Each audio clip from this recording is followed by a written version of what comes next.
Yo, what's up, everybody? Kevin here. Welcome to the Snowboard Pro Camp live chat. If you guys have any questions, I'll be on here for the next hour to answer as many as I can for you guys. Quick update, I just got down the mountain, was up riding with Chris and Andreas, and we got our first real snowfall of the season here in Whistler. So we got about 10 centimeters of fresh snow last night, and it continued to snow all throughout the day. So another 10 centimeters, and it's actually getting some pretty good coverage up there. So it's really starting to feel like winter. The snow's coming, and yeah, it was a pretty cool day up there riding. But yeah, I hope you guys are getting some snow wherever you are as well. And yeah, I hope that you guys are all getting all set for the snowboard season. Yeah, if you guys have any questions, definitely hit me up if you have a beginner question, questions about tricks, questions about progressing and riding in general. If you guys have any questions about traveling for snowboarding, I've done quite a bit of that, so I've got some knowledge on that for you guys. Or if you guys have any snowboard gear questions, I know a lot of you guys are still putting together your snowboard gear list for the upcoming season. So if you have any questions about that, I'd be super stoked to talk to you guys about it. And before we start, just a quick shout out to everyone we met on the mountain today. Yeah, I met an awesome couple from Texas. Shout out to Brendan and Bailey. It was awesome to meet you guys. And we met a ton of people. So Sir London from Washington State. It was awesome meeting you two, man. Good luck with your wedding coming up. So yeah, just a really good day of riding, good day of riding with some friends, and a good day of meeting up with a bunch of people that check out the channel as well. So it was overall pretty amazing. But let's go through and just give a few people some shout outs, and then we'll get into the first questions. So shout out to Engine tuning in. Adam Searles, what's up, Adam? Adam's actually here in Whistler right now. He says, so limited runs are open due to the slow start on Blackcomb. I was riding Joker and Wishbone all week. Very cool. Nice, man. Yeah, slowly more and more runs are opening. We got L Stacker on here. Shout out, man. Thanks for tuning in. A Million Popoff. I know a bunch of you guys on the channel had a pretty epic trip in Europe recently, so I hope you guys had a really good snowboard trip. And yeah, shout out to everyone in Europe for staying up late. Caitlin West. Thanks for tuning in, Caitlin. We got Bad Riders on here. What's up, man? Drew Weisner. Al Stacker says to cannonball the like button. Thank you, dude. And Jay Reck is on here. Wondering where TJ is. Yeah, TJ, he's been visiting his mom and grandma in North Carolina, but he actually gets back to Whistler tonight. So in the next, not the next video that I'll be making tonight, but after that, TJ will be back in the video. So really happy to have TJ back in town. Old Man Shredder saying it's Friday the 13th in Sweden. Very cool, man.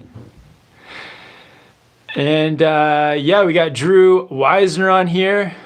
Awesome. Yeah, thank you guys all. Oh, and one other update too. I got to Andreas has like this new, hasn't even come out yet, GNU board. It's called the GNU Fun Guy, and it's almost like a similar board to the Libtech Orca, and I got to ride that today. So shout out to Andreas for lending me that board for a lap, and it was pretty fun. It was like a more aggressive and more sort of like expert level version of the Orca. So the GNU Fun Guy, stay tuned for that one. Yeah, it was pretty cool. I feel like it's a great board for riding at like super high speeds and like for really aggressive riding. But yeah, it was really fun. And we got Balake watching from Ohio. Yeah, guys, definitely let me know where you guys are watching from. It's always fun to hear that. Aaron's watching from Germany. Shout out Gustavo. All right, tons of people. And we got Python with the first super chat. Thanks for the support. Says, would you say the conditions is a lot worse than same time last year?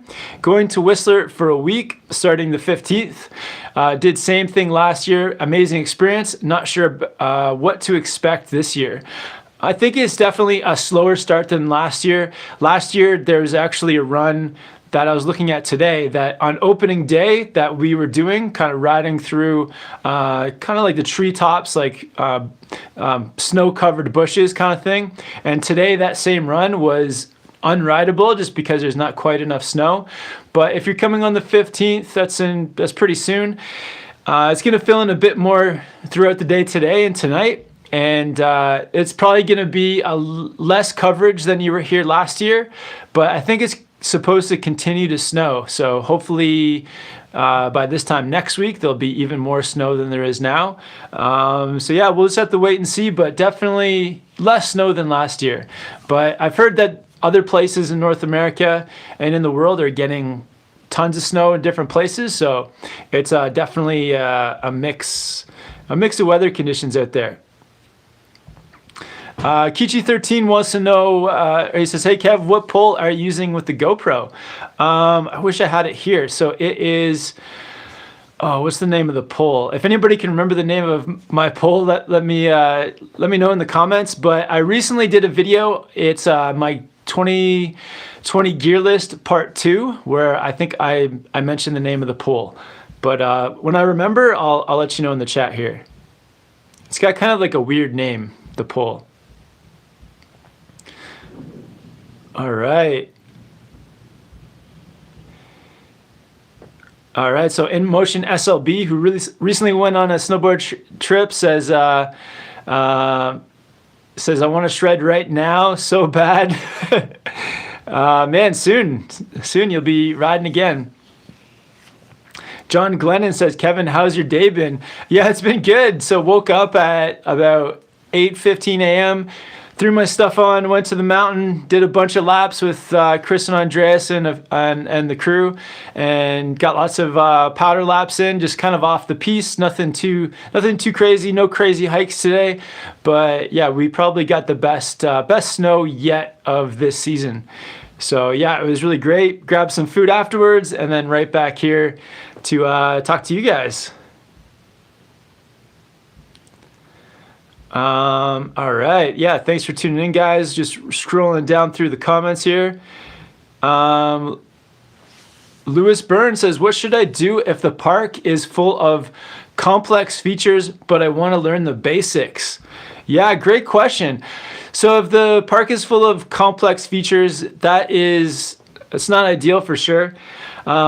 It is tempting to kind of hit some of the side, like some of the takeoffs of some of those features, but that can be sketchy as well, because sometimes you have like more advanced expert riders coming through there and wanting to hit those takeoffs to hit the features. Yeah, it's tough. I feel like if the park is full of expert features or like advanced ones, then it's just best to practice your tricks outside the park. You can get creative and find so many different areas on the sides, in like on rollers, getting butters down. I would just take it outside the park and start getting tricks down out there. Find like natural hits, because when you're in that park environment and it's only an advanced features set up, I think it increases the risk of either you running into somebody or somebody running into you, or just like not really going, when you're not going with the flow of those advanced features, it can be tricky. So I would say go out of the park, find like a nice run with natural hits, natural features, maybe even get into some butter tricks. And that's the best way to progress when, and then just wait for those like beginner type features to come. And I feel like, a lot of resorts, they're kind of making a big mistake, I think, by having too many advanced features in their parks, because most of the people that want to snowboard are more on the beginner side of snowboard tricks. So maybe mention it to, like, if you know anybody that works at your resort, maybe mention it to them like, hey, can we get some more beginner type features in this terrain park? Because yeah, I think like 90% of the people want to hit more of the just intro to park features, and that shouldn't be the smallest part of the park. It should actually be the biggest, and have some of the XL features be the smallest, because there's only a few people hitting those real XL features. So yeah, I would say take it outside until they get those smaller features built. All right. So Sports Channel is watching from Kelowna, BC.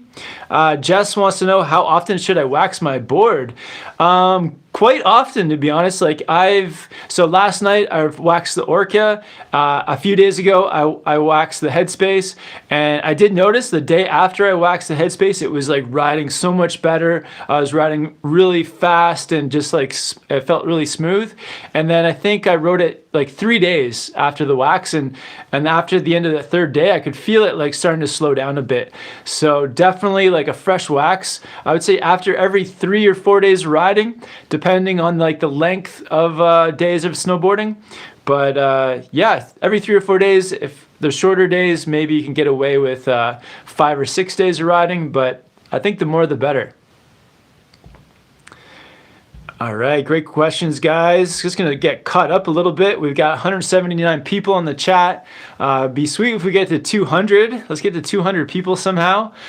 47 likes.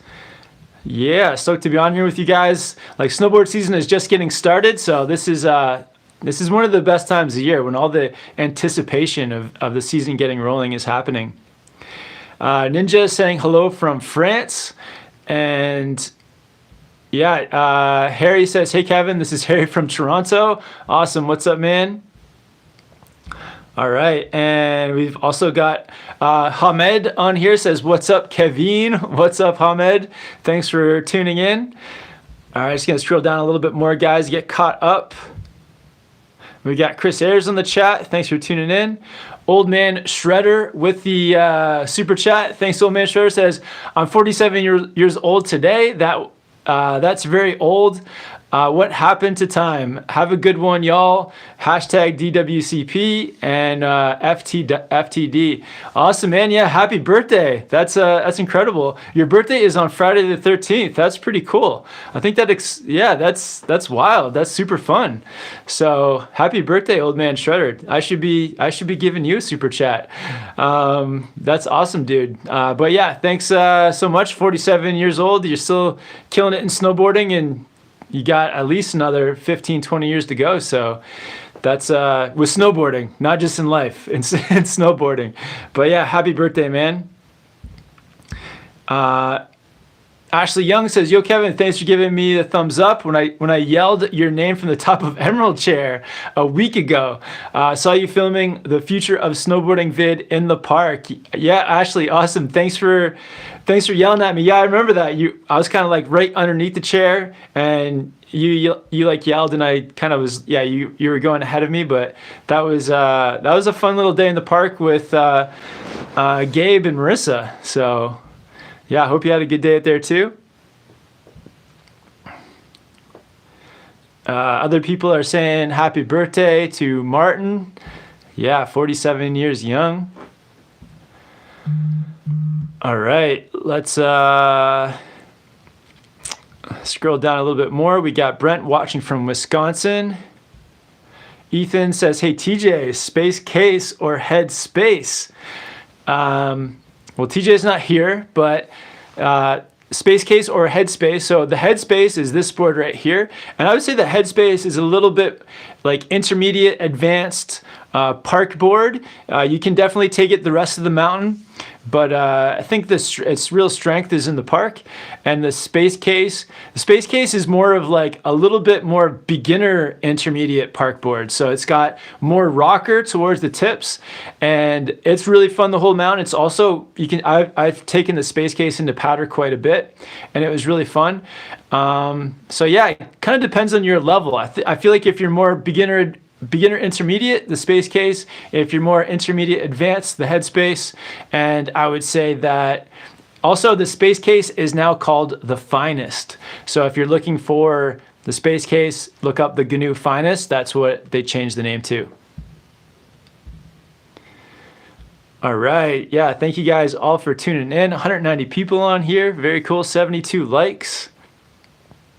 Harry says, I just started buttering, and the board I'm thrifting is so whack. Yeah, maybe you need a softer board. Maybe it's too stiff for those butters, or I don't know what's making it whack. Isaac wants to know, which board would you choose for an all-around board, Arbor Westmark Camber or Ride Twin Pig? Yeah, two good boards there. I would probably go with the Arbor Westmark Camber because I like that Arbor has like the grip tech, so it's got or four additional contact points, giving you some extra grip, two on each side for riding on firm ice and firm snow.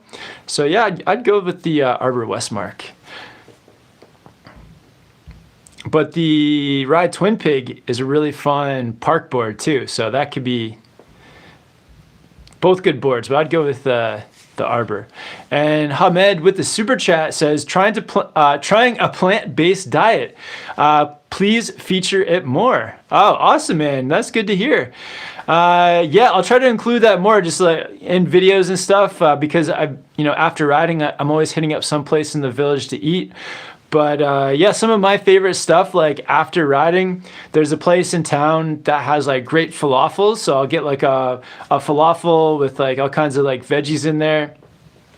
So that's like one of my favorites. Burritos are really easy to do veggie.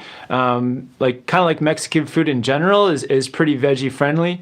And Japanese food is typically not very veggie friendly, but here in Whistler we do have some like veggie options for ramen, and that's pretty nice on like a cold day to have like something like a hot bowl of soup with like noodles and veggies in it. And then also a lot of places do the plant-based like meats. So like if you've heard of the Beyond Meat burger or the Impossible burger, and then a lot of pizza places actually have vegan cheese, or they do like different these plant-based meats. So that's like a nice option too when you want to have like a cheat day to get like a pizza or something. But yeah, we'll try to include it more. I'm stoked, Hamed, that you're trying it out, man. That's great to hear. And Kegs Guild says, how many countries have you boarded in? That's a tough question to answer. I'd have to like sit down and write it all out, but probably at least 20. So this year we went to Chile, Japan, New Zealand, Australia, the US, Canada. I'm probably already forgetting a few. Last year we went to France, England, was snowboarding in the Netherlands, Austria, Switzerland. So quite a few. Maybe it's not quite 20, but it's up there. 15, maybe at least a dozen different countries. All right, so John Michael Vernon, main difference between the Headspace and Box Scratcher. I said they were both in your top new boards.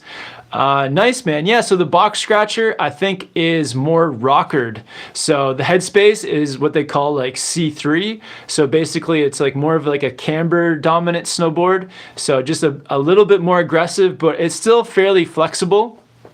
Where the Box Scratcher, I can't remember if it's full rocker, but it is more of like a rocker dominant snowboard. So I think the Headspace is a little bit better probably for pop and for riding with at higher speeds, where the Box Scratcher is that like quicker turning type board and more like buttery and playful and forgiving. So I think it's the same difference. Headspace is more intermediate advanced rider. Box Scratcher is probably intermediate beginner, or if you're an advanced rider that's just really into like butter tricks and having that loose feeling kind of board. All right, so Quinn wants to know, please shout out my friend, just made regional snow team in his name. Awesome. Shout out to Mike Oxmall. Way to go. Yeah, sick. Congrats on making your regional snow team. Shout out to Mike.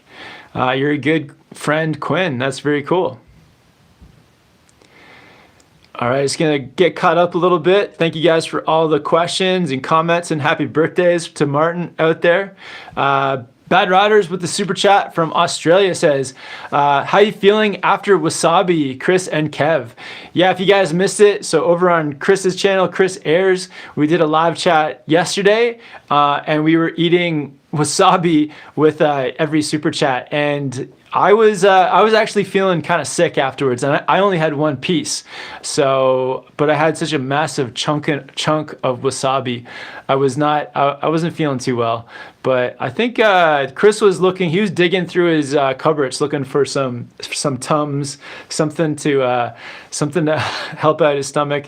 But yeah, it was fun. It was nice. It was kind of weird eating while talking, and I was always looking to see if I had food in my teeth, but it was fun. We'll have to do another contest at some point, maybe with some like cauliflower wings and hot sauces or something. Zach Vena with the super chat says, what are the main differences between Hakuba and Niseko? Ooh, really good question. I like it. So if you guys don't know, Hakuba is near Nagano, Japan. So it's maybe I can't remember exactly how far it is. So from Tokyo, I think it was like 2 or 3 hours on a high-speed train. So kind of it's on the southern island, not too far from Tokyo. And Niseko is on the north island of Japan called Hokkaido. And it's a much more secluded sort of area. But Hakuba, I would say the biggest differences is Hakuba is definitely a bigger mountain range. So there's more alpine riding. And it's like a steeper mountain, so bigger, steeper, more alpine. And yeah, I think that was the main thing. And then Niseko is a smaller mountain. Wouldn't even call it a mountain range, really. It's like a smaller volcano or like hill or whatever it is. But more trees, no alpine. But Niseko, I think, in annual snowfall, I think Niseko gets more snow, and I think it's also colder there. So whereas Hakuba, I think still gets tons of snow. Don't get me wrong, it probably still gets some of the most snow in the world, but I feel like Niseko has that reputation. I could be wrong, but just from my experience, Niseko has more snow and is colder. But the terrain in Hakuba is more advanced. So it kind of depends on what you want. Do you want more advanced terrain and like maybe not as good snow, or do you want the best snow maybe in the world with more like trees and more of that like intermediate style terrain? But both, I've had amazing times at both places, and this year we're going back to Niseko. Lewis wants to know, is spending the money on Volcom jacket and pants for ZipTech and Gore-Tex worth it? Yeah, Gore-Tex. So it's worth it for the Gore-Tex, because Gore-Tex, like today on Whistler, it was snowing, but the bottom, like once you get down to the village, it was pretty wet. And so having Gore-Tex was amazing to make sure that nothing got underneath, none of that water. But for the zip, it's not worth it for the ZipTech. ZipTech is kind of like a cool bonus. It's like, oh, my jacket zips my pants. That's kind of like a cool bonus. But it's not like really, I wouldn't like go out of my way to spend money just to get the ZipTech. It's more about the Gore-Tex. And I think Volcom, if you look at the price range of Volcom gear compared to other outerwear that's made of Gore-Tex, it's actually a pretty decent price. And also for me, it's like, I'm a bit taller and skinnier, so the fit of Volcom gear is really good for me. So it's that like slimmer fit, and it just like the cut of it is really nice. So I'm a big, and also look out for when you buy Gore-Tex, check and see how stretchy it is, because the Volcom gear I picked up has the stretch Gore-Tex, which I love. Sometimes when you put Gore-Tex on, it's a little bit stiff and doesn't move that well. So that's something to look out for as well. John wants to know, what hot wax iron are you using? So yeah, this guy right here. So it's like a really old Burton waxing iron, but any waxing iron you pick up should be pretty good. I know Dakine does one as well.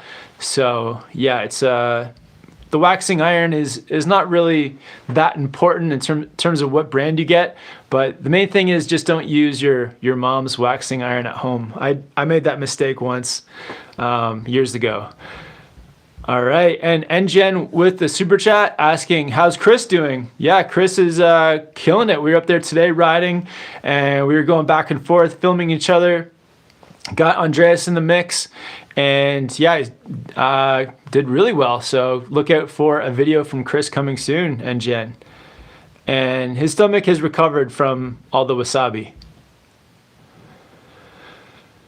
All right, Four Wheels One says, please shout out Nick Kerr. It's his B-Day today. Yeah, shout out to Nick. Nick, yeah, congrats, man. Happy birthday. All right, tons of questions on here, guys. And Scott says, got any tips for picking up speed and linking turns, going from beginner to intermediate level?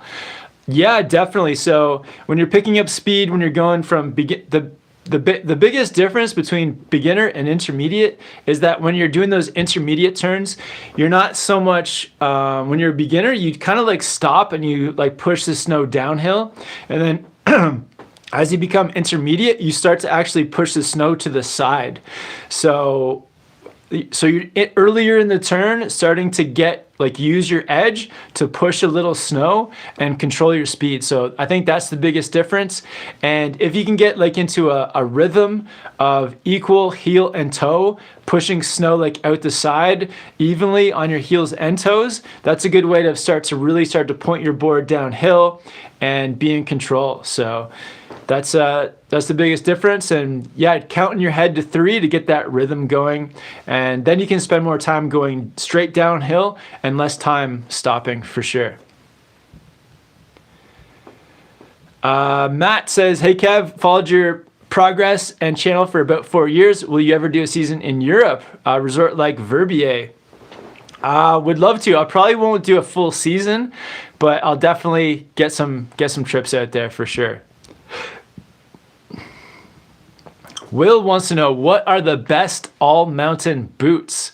So my boots at the moment, they are down on the boot dryer, and I'm a big fan of the Vans Infuse boots. So I would point you to try those guys on. I tried them on in the store for about a half an hour. They were really comfortable, fit my feet, and they're pretty cool because they are a little bit stiffer flexing. So they say they're like a 6 or a 6.5 on the stiffness scale, which is what you want for all mountain riding. And they also have a boa for the tongue, so you can tighten up the tongue with the boa. Really helps to pull your foot in. And they've got they've also got a strap around your, sort of like up at the top of the boot near your shin, to really get that boot tight around your shin area. And then the laces, they also have laces, but just lots of different ways to get them tight and snug. And they're good, a bit of a slightly stiffer boot. And yeah, I've been a big fan of them. Vans Infuse. All right. Tons of great questions, guys. And Jen with the super chat says, shout out to our old man Shredder. You're again older than me. Happy B-Day. Attaboy. Nice. Yeah. Happy birthday to Martin out there. All right. Great questions, guys. Joel wants to know, are boxes kind of like riding over an icy patch? I guess not really. I would say not. They don't really have that same feel. It's like riding over a box is, to me, a much more enjoyable feel than on an icy patch, and it's so consistent. So like the slide of a box is very consistent, where the ice, I feel like, is less consistent. You don't really know what's going to happen. But yeah, just try riding straight over the box. You're based completely flat, and you should slide smooth. And after you ride across it a few times, you start to learn like what the feeling is. Taylor wants to know, are you going to come to Mount Hood? Yeah, I would love to get back to Mount Hood, one of our favorite spots. Great summer park there with High Cascade. All right, Python with another super chat says, just checked weather at Whistler. Next week is almost all day. Sad. Oh, like you're talking about like just like the sun, no snow. That could be okay though. Maybe there's some you'll be able to see, check out the park. Yeah, maybe maybe get creative, but yeah, no, okay, that's a bummer. There's no snow in the forecast. You never know. It changes so much. The weather's always changing in Whistler. And Harry says, hey Kevin, need some help here. Recently I changed my snowboard from rocker to camber board. It's so catchy and I advised to help me easier for the transaction from rocker to camber. Okay, sorry, I gotta read that again. Need some help here. Recently, I changed my snowboard from rocker to camber board. Okay, it's so catchy and advice to help me easier for a transaction from, for the transition from rocker to camber. I would say it's definitely more catchy. So yeah, you're feeling that. And I think you're just gonna have to get used to it. I don't know what to say. There's definitely, just break down your turns a little bit more, being aware of like when you're going from edge to edge. You can't really, I think one thing with the camber board is that you can't really turn it like as quickly as you probably can with the rocker. So be a little bit more patient with the board in terms of like maybe making your turns a little bit bigger to start until you get used to it. But yeah, there's definitely going to be more camber there. And yeah, I think once you ride it for a while, you're going to get used to it. You're going to get used to the feel. You're going to get used to like feeling where your edges are. And then you'll feel like it's natural. But yeah, Harry, man, that's cool that you're trying out different boards, man. All right. Super chat from Darren, $5. Thanks for the support, man. Says, I weigh 185 pounds, is going from a 1200 effective edge to a 1090. Okay. How big is the difference in riding? Should I stick to a 1200 feel? That's a small change, but it depends on what you want to be doing with that board. So if you're looking for more like carving, high-speed riding, then the 1200 is probably the way to go. But if you are more interested in getting some like butter tricks or quicker turns or riding through quick trees or the park, then the 1090 is going to be better. So you are gonna feel a little bit of difference for sure. You'll definitely feel that. But good question. Yeah, good luck filling out that board. All right, tons of questions, guys. 194 people on the live chat, 92 likes. Awesome. Thank you guys all for tuning in.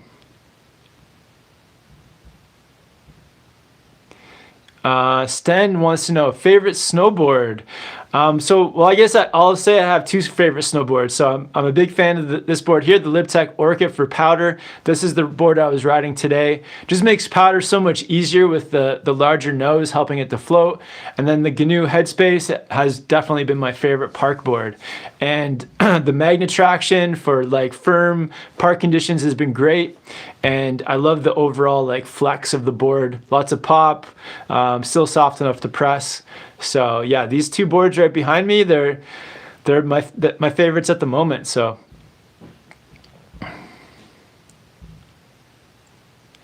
Agil says, I'm a new snowboard instructor for the season. You got any tips for teaching beginners and what to start beginners off with?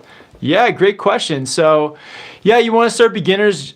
The first thing I usually did with beginners is I would like fix their stance. So if I would like look at all their boards, make sure like all their boards were set up properly. And then if I needed to, if like somebody had a weird stance, I would just quickly change that up for them. And then you just start off by like skating around and take them somewhere easy where they can learn to heel slide, to toe slide. And I think the biggest advice I would give to like a new instructor is to really like listen to the students as well and see like where they're at in terms of like what goals they have and like what do they want to get out of the day. because sometimes a student just wants to, learn a little bit, but enjoy it and relax, and they're not like really that keen on learning as fast as possible. So if somebody's more relaxed, just take it at a slow pace. If you've got some students who are like super keen and they want to learn as fast as possible to get to the top, then you can really push them through all those stages and get them to intermediate. But I think the biggest advice I would give to a new instructor is like, listen to the students, see what they really want to do. Don't push somebody that just wants to kind of take it slow, and don't take it slow with somebody that really wants to progress fast. Just listen to them, and then I think you'll have the days that are enjoyable for you and enjoyable for your students too. All right, tons of great questions, guys.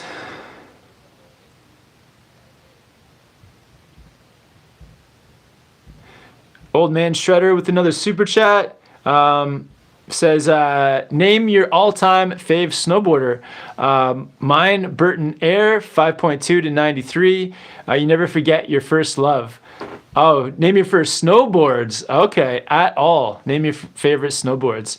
One snowboard that stood out for me is the Burton Unink. So I had that board maybe, I guess it was more than 10 years ago now, and it had it didn't have the pigs. On the base there were like these little pigs, and then on the top sheet was, I think it was I can't remember, I think it was a cat. There was like a picture of a cat on it, but that was a really fun board. So that was one that sticks in my head, the Burton Unink. All right. Carrie Pierce, what's up? Welcome to the live chat. Harry Sanders is on here. Christian, Joanne. Awesome. Just going to get caught up a little bit, guys, with the questions. Bad Rider says, Kev, you got to bring Chris on your next Aussie trip. Yeah, next season, next summer, when we're going on all our different summertime snowboard adventures. Hopefully Chris can tag along. I'll definitely try to get him out.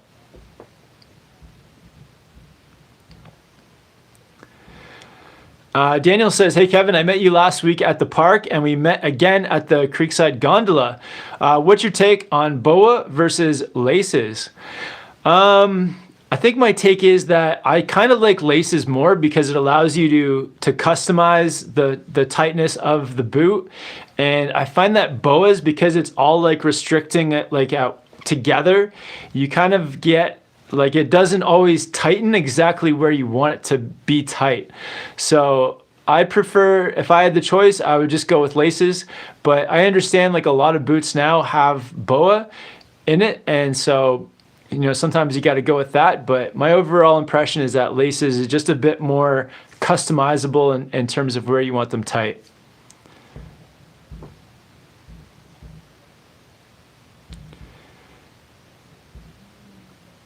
All right, tons of great questions, guys. Ashley says, good to finally catch a live chat again. Grad school life has kept me away. Ashley, thanks for coming back. Don't keep that school life balance going. Hope you get out to Colorado riding soon.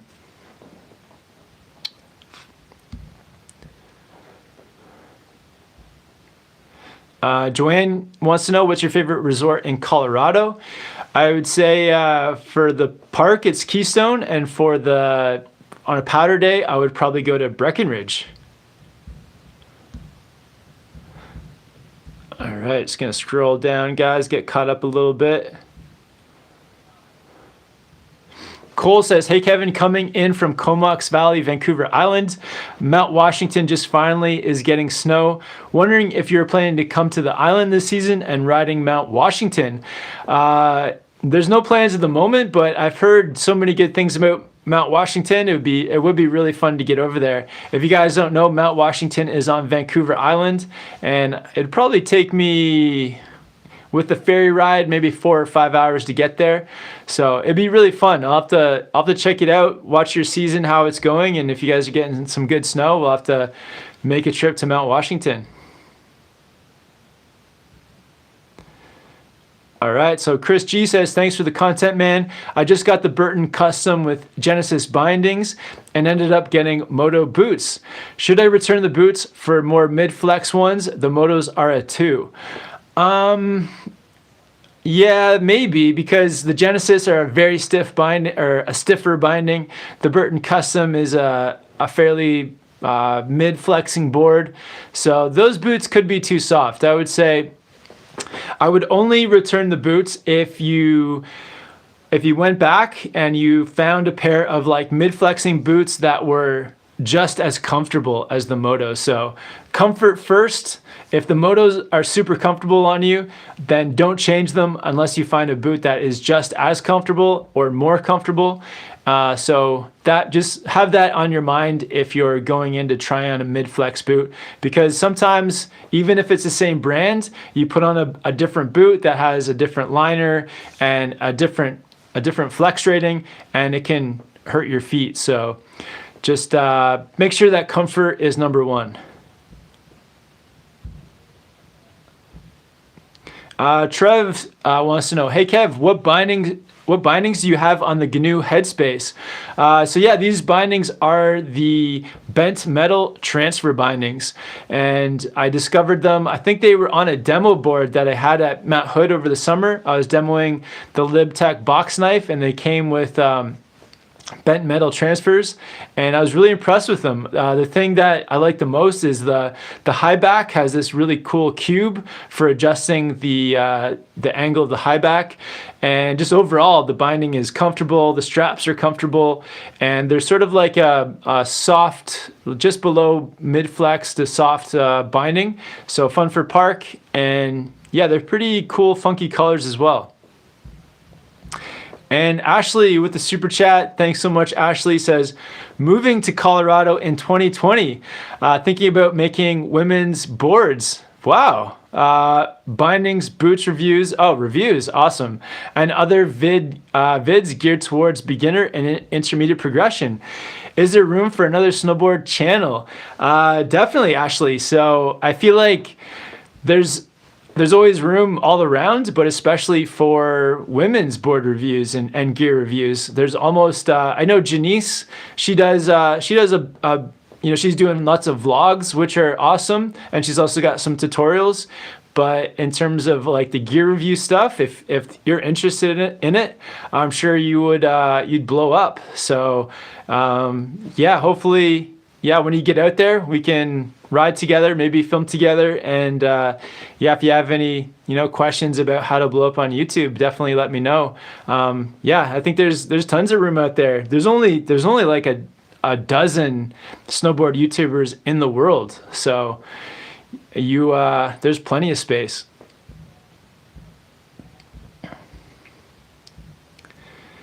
Oh, Ashley, let me know too. Are you moving there 2020, like early 2020 or towards the end of 2020? Because if you're moving there early 2020, then maybe I'll see you in Colorado soon. That'd be awesome. All right, tons of great questions, guys. Just gonna get caught up here. Over 200 people watching, over 100 comments. Awesome, guys. This is super stoked to be on here talking with you guys. Yeah, we got a great snowboard community going on, so it's really great to talk to you guys. Balake with the super chat says, finish this statement. Finish this statement. Thanks, Kevin, for helping me. Oh, okay. I think you're not talking to me, but everyone else in the chat. But yeah, Balake, thanks for the super chat, man. And yeah, stoked, just trying to make videos to help you guys with anything that you're trying to learn about snowboarding. So yeah, thanks for the support, man.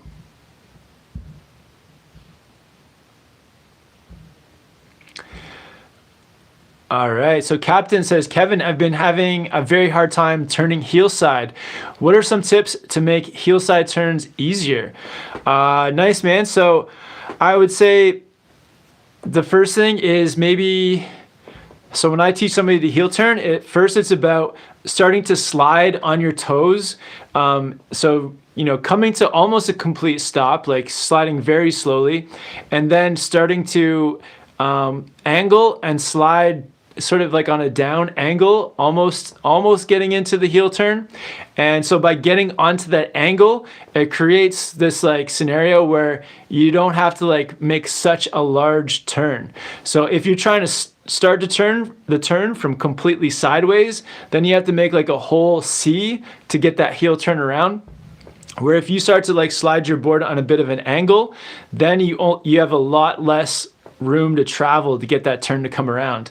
So on your toes, start to slide on an angle, sort of beginning to get into the turn, then let your board go straight and flat for a second. And then when you want your board to get onto your heel edge, take your shoulders and face them to the bottom of the run and get onto that heel edge. So by turning your shoulders, facing the bottom, and getting onto that heel edge, all of those things combined at the same time will get that heel turn around. So, and then the last thing is to maybe make sure you're doing it on a good slope. So nothing that's too steep, obviously, but also nothing that's too flat. You want something in the middle, just a mellow pitch where you can get that first, those heel turns going. So yeah, I hope that helps, man. And Ad says, hey Kevin, I had a bad park day where I couldn't land any tricks, not even the ones I normally hit 100%. How do I deal with these types of days and turn it around? Yeah, I would say just remember that everybody has those days. Like park is one of those things. Sometimes your tricks are feeling great and everything's flowing, and other times it's not for whatever reason. I feel like a lot of the time, when the tricks aren't flowing, it's because of the conditions. Like sometimes the snow is just not sliding very well. Maybe you haven't waxed your board, or maybe just the park itself hasn't been maintained in the right way, or whatever it is.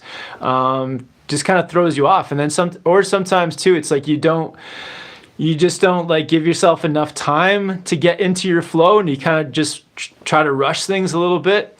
So I would say if you have one of those days, just, move on to the next day. And then the next day you get out there, just get back, try to get your flow going again in the park.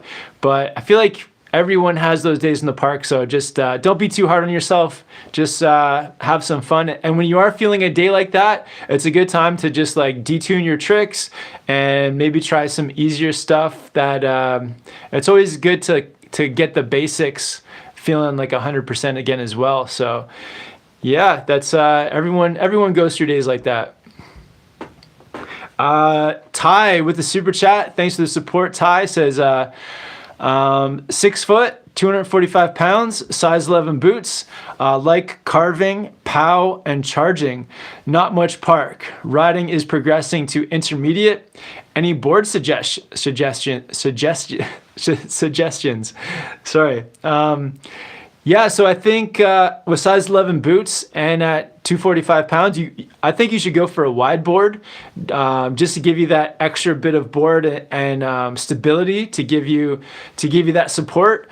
I would check out something like the Orca. I think is a pretty cool choice. It's good for carving. It's great for powder. So maybe the 159 Orca.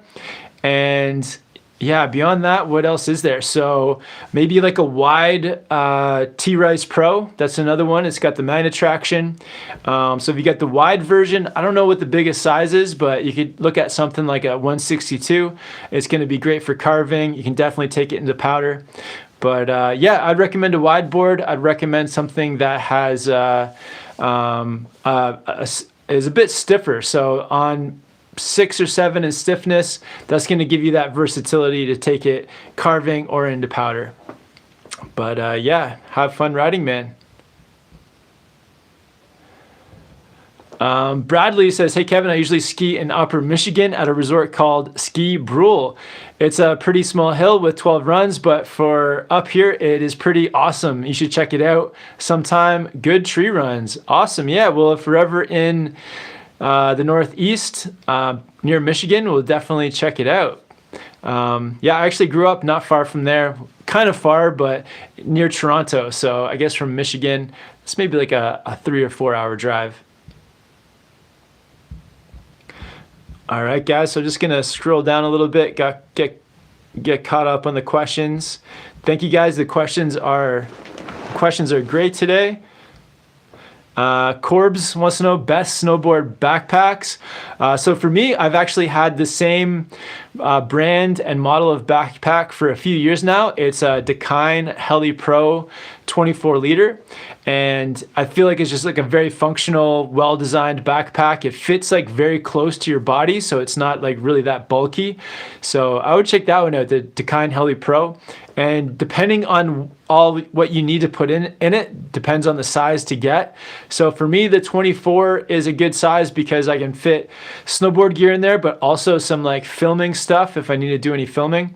So get that size if you got a decent amount of stuff, but they also make like a 20 liter too. So if you only want to take a few things up, the 20 liter can be a good option. Awesome. Brett says, how do you finish an entire rail? I always tend to fall off midway through to the right side. Thanks.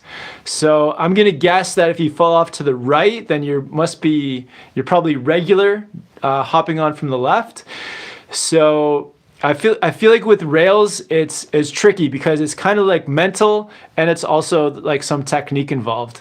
So on the mental side, it's like rails are scary. So when you go to hop onto it, there is this tendency to like just naturally come off the other side. It's almost like a self-preservation safety thing. So that can kind of come into play. I feel like for myself, when I find myself like coming off the rail, it's because I like don't really want to commit and stay on it. And it's when I decide like, really put my mind to it and I'm like, I'm going to stay on till the end. That's when some of the times where I do get to stay on all the way to the end. The other thing is you may be carrying, so technique wise, your momentum may be just going too much across and not enough down. So maybe aim to get on a little bit lower down the rail. I think that can definitely help, just getting your trajectory going a bit more straight to the end instead of across. Start with that, see how it feels. Yeah, try both of those out. All right, great questions, guys. And Jen with another super chat. Kevin, what's your 5 cents about Burton step-ons? Oh, good one. Yeah. Yeah, so we get a lot of Burton step-on questions on here. That was a good one. Hugo Nunez says, hey, Kevin, I'm thinking to buy the new Kazu Kokobu Pro 2020. What do you think about it? Thanks, man. Yeah, I've actually never ridden it, but I've seen TJ ride it quite a bit. I think it's like a great all-mountain free ride snowboard. So it's a board that you can take all over the mountain and kind of have some freestyle elements as well. But I don't think it's like a very powder-friendly board. So it's not going to float the best in powder. And it's probably a bit too directional and aggressive for like an intermediate park rider. So it's definitely, I think it's definitely designed to be like an advanced level all mountain freestyle board. So if that's something that interests you, I think that's a cool one. The thing that really stands out about that board is the artwork. So I feel like with snowboards nowadays, there's so many amazing like looking snowboards with like the top sheet graphic and everything that you can definitely get a board that suits your style with the artwork, and the Kazu is definitely has some of the best art on it. And so if that matches with the riding style you want to do, I feel like it's a good one to pick up.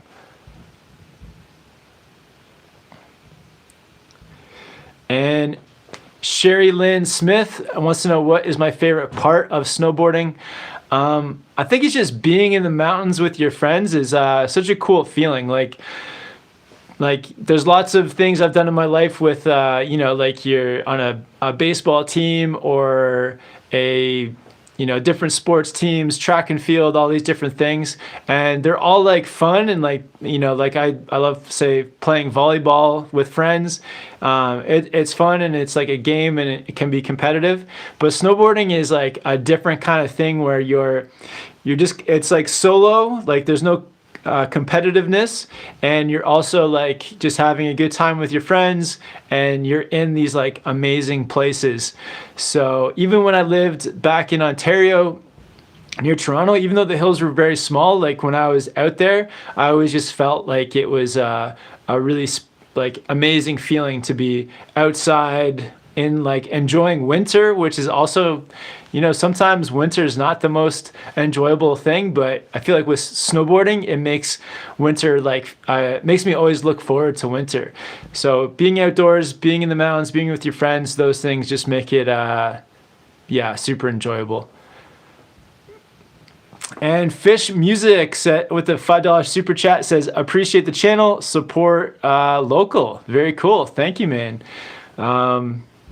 Yeah, it's because of you guys that I get to do this. So thank you guys so much. All right. Montana wants to know, how often do you wax your board? Definitely every 3 or 4 times I ride. Ideally, that's how often you want to wax. All right, so, Bailey is on here that we met today. Awesome, what's up, Bailey? So she says, I totally made Brandon Michael music stop halfway through our day so I could watch the beginner videos again, so could learn my turns. That's awesome, Bailey. Sweet, well, I hope they helped. And yeah, shout out to Bailey and Brandon from Texas. It was awesome to meet you guys up there today. And yeah, so I'm going to check out Michael's Instagram, Brandon Michael Music. So he's like a country music, he has a country music band in Texas. So I'll have to check that out. Give this video a thumbs up if you want to see more country music in the videos. David Calderwood says, good night from Scotland. Hope to see you here one day. Thank you, man. Yeah, thank you for staying up this late. I know over in Europe, it's getting up there. And Bad Riders with the super chat from Australia says, 2020 DWCP Falls Adventure, Falls Creek. Kev and TJ, join us. Yeah, man. Okay, let's do it. Let us know when and where. Well, we know where. Let us know when, and we'll start planning it. Adam, you need to plan a summer snowboard trip somewhere. I feel like you're getting the itch again. Head up to Japan. It's on the same time zone as where you're at.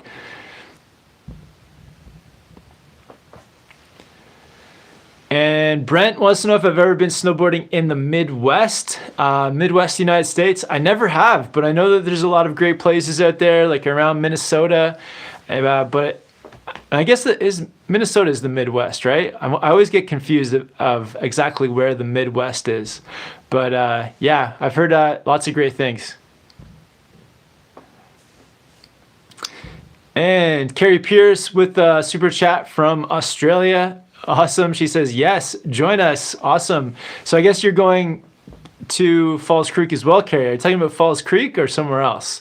But yeah, I'd be stoked to come down to Falls Creek. Maybe fly into Melbourne, spend a few days in Melbourne, and then drive out to Falls Creek. If you guys don't know, Australia actually has some of the best snowboarding, but it's in our summer, so it's like the reverse season. And Aaron Christensen with the super chat says, just got to Keystone yesterday, stopped at a few shops, really looking to buy a new board. Looking at Twin Pig, but never have had a rocker hybrid. Always have had camber. Any thoughts? Yeah, if you want to try out a hybrid board, see if you can actually demo a board first. I don't know like what the shops have to offer there in Colorado, but I would definitely, if you're like uncertain, like demo a board out. Just like take one and take it up and see if you like it. I feel like if you're like rocker really can offer some great things, like with making butters easier. Excuse me, guys, making those like turns edge to edge quicker. There can be a lot of benefit from rocker, so I think the best thing is to just try it out for yourself first. But you may like there's some give and take. You may lose a little bit of stability. You might not have the same amount of pop that you get from your camber board, but it's all in like what you want out of your snowboard. So yeah, what do you want more? Do you want more pop and stability, or do you want those quicker turns and easier to butter? But that's not always the case either. There's some boards that kind of act funny and do different things. So it's always best to demo a board out or check out some board reviews and see what they say. And Ejector says California has been getting dumped on. I've heard, yeah. I'm kind of sad that I'm not down there, but we did have some good snow actually in Whistler today too. So hopefully it spreads around everywhere. Nix says, hey Kev, your vids helped me a ton. Just bought my own gear after starting boarding last year. And I was wondering, do you have any opinions on the GNU Velvet 2019 model? Yeah, definitely. So my wife Jill, she actually got the GNU Velvet 2019 model at the end of last year, and she loves it. I think it's a great women's board. I feel like it's a good sort of like do everything women's board. It's soft enough for like presses. It's still got some pop for ollies, and it's got some rocker towards the nose and tail for making it like a bit more catch free. It's easy to press. It's got magnet traction, so it holds really well on ice. So I really like the GNU Velvet. So that's the one, like I did some research for my wife Jill, and that's the board I got her, and she really likes it. So yeah, I'd recommend it. I hope it's the kind of board you're looking for, because I think it's cool. I think the look of it is really cool as well. So yeah, big fan of the GNU Velvet. All right, super chat from Bistorno. Thanks so much. Says, how do the bent metal transfers compare to the Union Stratas? Funny you should ask. So I actually made a video on this when I was in New Zealand. So if you look back maybe from videos out about a month ago when I was riding in New Zealand, I have some a direct comparison on the bent metals versus the Union Stratas. From what I can remember, I think the bent metal were a little bit softer. I think the straps wise, they both were like comfortable. I think the Union Stratas felt like a little bit more like the straps were a little like the ankle strap was a little bit more stiff and restrictive, where the bent metal was a bit softer and more comfortable. But overall, like similar bindings, but with some differences. I think the bent metal transfers are better. The high back adjustment is better. But yeah, they're similar in some ways and different in some ways. But yeah, check out that head-to-head review. I'm sure if you do a search on YouTube, the bent metal transfers versus Union Stratas, it'll pop up. But yeah, thanks for the support and really good question. Svetlana says, no snow at all in Kiev, Ukraine. Oh, sorry to hear that. Hope you guys get some snow in the Ukraine soon. H. Mills says, what is your favorite run at Whistler? It's so tough to say. Some of my favorite days have definitely been up Peak Chair on Whistler. So riding down the Whistler Bowl, just all over there. Pretty much not quite 360, but like 270 degrees coming down from Whistler Peak. There's so many good spots. I can't really pick one run. Spanky's Ladder on Blackcomb, another one of my favorite areas.